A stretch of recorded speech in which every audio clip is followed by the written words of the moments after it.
Today is a very special day. It is my son Arturo's 21st birthday. This guy right here.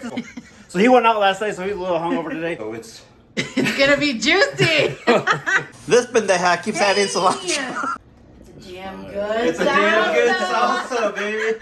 Hey fans, and welcome back to the Easy Salsa Recipe Channel. Today is a very special day. It is my son Arturo's 21st birthday, and let's go wish him a happy, happy birthday. This guy right here, it's his 21st birthday. God damn it, how is that even possible? So he went out last night, so he's a little hungover today. But one of his special things that he loves is his family favorite. It's the Mango Habanero Salsa. This shit is so hot, it is going to blow your mind away. So let's get to it. So our ingredients, I'm using 4 just tomatoes on the vine.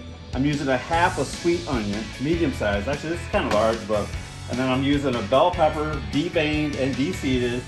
And then I have 2 habaneros. Make sure when you're holding these guys, wash your hands when you're done. And then we're gonna broil these for like 15 minutes or so until they're like nice and brown and black. And then when we're done, while that's going on, we're gonna saute our mango. This mango's pretty ripe, so it's gonna be juicy. Yo, and I totally forgot 2 of my other ingredients I was supposed to have in the video. So I'm using a little bit of cilantro, and then of course I have a little bit of, we're gonna use a half a lime here too. So yeah, we'll saute this mango here for about 6 to 8 minutes or so. Like I said, this is a really, really ripe mango. It's super flavorful. What the hell did you say? Get out of here! What are you doing? Jeez, oh Pete. So I flipped most of the tomatoes at this point. I took the habaneros off. Those are good for now. I'm gonna see what we can do with these onions still. And I did shut off the burner for the mango. This is looking good right now too. Back in the oven again for 5 more minutes. So these ingredients are done. I just took them out of the broiler, and now we're gonna put them into the blender. So I have all the ingredients in the blender now, and we are ready to rock this shit out. Now with cilantro, I got a 1/4 cup here, but usually with cilantro, it's so damn iffy. So I'm gonna start off with just a little pinch right here, and just drop that in there, and then go from there. So don't get me wrong, I love cilantro, my family loves cilantro, but cilantro can really make or break a salsa if you really think about it when it comes down to flavor, because sometimes if you do a little bit too much cilantro, it just kills that flavor that you're looking for. And sometimes if you don't add enough, you just gotta keep adding to it. So I would also say like cilantro to taste. Like this pendeja keeps adding cilantro. Oops, hey. Salt to taste. Lime to taste. Alright, so this is the birthday boy's treat today. He is 21 and he's going to be tasting the first chip of the salsa.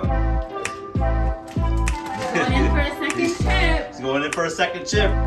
Damn good. It's a damn good salsa, baby.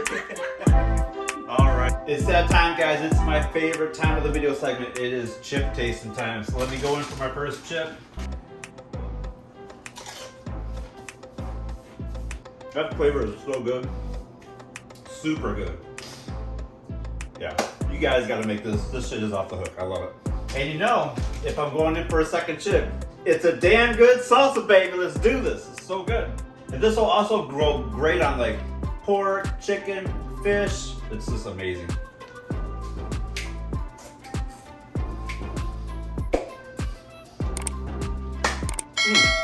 So there you have it, guys. I hope you guys enjoyed today's Mango Habanero Salsa video. It's our family's favorite, as I mentioned before. I hope it becomes your family's favorite. And if you like these kind of videos, smash that subscribe button, hit that like button. That's really going to help us out well. And we post new video content every Thursday. So until then, have a great week, guys. We'll see you next Thursday. Bye. Happy birthday, dear